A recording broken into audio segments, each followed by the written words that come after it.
श्री गोपाळ कृष्ण भगवान की जय। लीळा नंबर 61। भट्टोबासांना रिद्धपुरास जाण्याची आज्ञा। भट्टोबास आपल्या सेवा दास्याची मनात प्रशंसा करीत की हे सर्व बिनाकामाचे सर्वज्ञांची काळजी मलाच घ्यावी लागते। मी जर नसलो तर सर्वज्ञांचे दास्य व्यवस्थित होणार नाही असे त्यांच्या मनासी आले। जसे द्वापार युगात उद्धव देवांच्या मनात उद्भवले होते। मग एके दिवशी सर्वज्ञांना सकाळचा पूजावसर झाला। सर्वज्ञ बाहेर ओसरीत आसनावर बसलेले होते। भट्टोबास कोणते तरी काम करीत होते। सर्वज्ञ म्हणाले, वानऱ्या, तुम्ही आमच्या जवळून जा। आम्ही भट्टोबास दचकून उभे राहिले व दुःख करू लागले। भट्टोबासांनी विचारले, कुठे जाऊ जी? सर्वज्ञ म्हणाले, ते आम्हाला काय माहीत, येथून तुम्ही जा पाहू। मग भट्टोबासांना अतिशय दुःख झाले। तेव्हा बाईसा म्हणाल्या, बाबा, बापुडा नागदेव फारच दुःख करीत आहे, तरी का पाठविता बाबा? सर्वज्ञ म्हणाले, बाई, आम्ही पाठवल्यावरही जर हा गेला नाही तर याचे अनिष्टाचे प्रसव याला अशा हीन थरा पावतो नेऊन घालतील की ज्यामुळे याला आमची आठवणही राहणार नाही। आणि हे ऐकून भट्टोबास भयभीत झाले। मग भट्टोबास मनात विचार करू लागले, घरी जावे तर ते संबंधीये तेथे जाऊ नये, दादोसांकडे जावे तर ते अनिष्टाला कारण, तर मग सर्वज्ञांनी श्री प्रभूंचा अवतार सांगितला आहे तेथेच जावे। मग भट्टोबास सर्वज्ञांना म्हणाले, जी मी रिद्धपुरात जाऊ?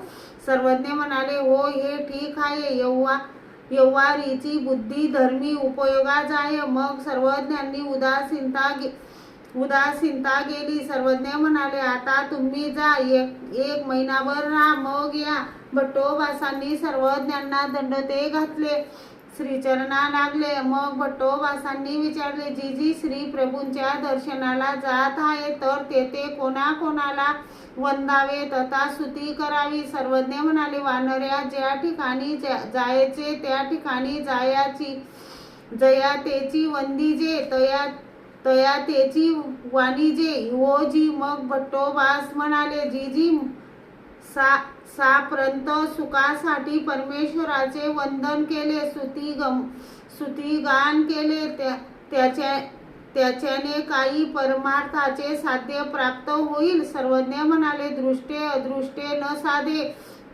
इहलौकिक हेतूसाठी केलेल्या क्रियेने इहलौकिकाचे साध्य होईल, पण परमार्थाचे साध्य प्राप्त होणार नाही। जसा भाव तसा देव हो जी। मग भट्टोबास रिद्धपुरास गेले। तेथे असताना श्री प्रभूंच्या लीळा पाहत तिसऱ्या पहरी भिक्षेला जात केशव विहिरीवर जेवण करीत, कधी चारही बाजूने पायऱ्या असलेल्या विहिरीवर जेवण करीत, केशवाच्या देवळात झोपत। मग रिद्धपुराहून सर्वज्ञांच्या दर्शनाला काही भक्तजन आलेत। त्यांना सर्वज्ञांनी श्री प्रभूंबद्दल विचारले, श्री प्रभू सकुशल आहेत?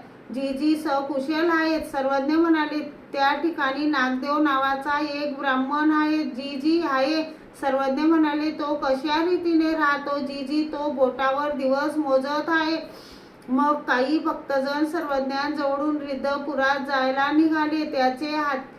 त्यांचे हाती सर्वज्ञांनी निरोप पाठविला। सर्वज्ञ म्हणाले, तेथे नागदेव नावाचा ब्राह्मण आहे, त्याला सांगावे सर्वज्ञांनी बोलवल्याशिवाय येऊ नये।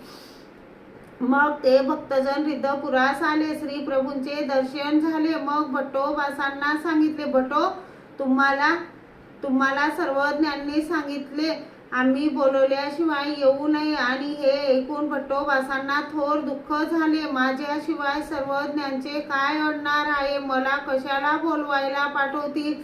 मग भट्टोबासांनी अन्न खाणे कमी केले, शरीर कुश झाले। मग आणखीन काही भक्तजन रिद्धपुराहून सर्वज्ञांच्या दर्शनाला आले। त्यांना सर्वज्ञांनी श्री प्रभूंबद्दल विचारले, श्री प्रभू सकुशल आहेत? मग सर्वज्ञ म्हणाले, तेथे नागदेव नावाचा ब्राह्मण आहे का? जीजी हाये. सर्वज्ञ म्हणाले, तो कसा काय हाये? ते म्हणाले, तो तर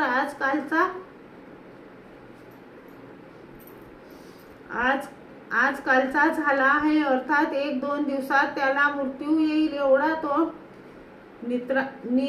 नित्राण झाला आहे. मग इतर भक्तजन श्री प्रभूंच्या दर्शनाला निघाले. सर्वज्ञ त्यांना म्हणाले, तेथे नागदेव नावाचा ब्राह्मण आहे, त्यांना असे सांगा, सर्वज्ञांनी तुम्हाला बोलवले आहे. सर्वज्ञ तुमच्या भेटीसाठी उतावीळ झाले आहेत. मुक्काम करीत पैठणला यावे, हा निरोप अगोदर सांगा. मग श्री प्रभूंच्या दर्शनाला जा. मग भक्तजन रिद्धपुरास गेले. माघ, फाल्गुन, चैत्र, वैशाख व अर्धा ज्येष्ठ महिना असे 4.5 महिने सर्वज्ञांचा खडकुलीला मुक्काम झाला. श्री गोपाळ कृष्ण भगवान की जय. सर्वज्ञ श्री चक्रधर स्वामी खूप दयाळू, मयाळू, कनवाळू, कृपाळू आहेत. सर्वज्ञ श्री चक्रधर स्वामी आपली मनातली गोष्ट जाणतात. श्री गोपाळ कृष्ण भगवान की जय.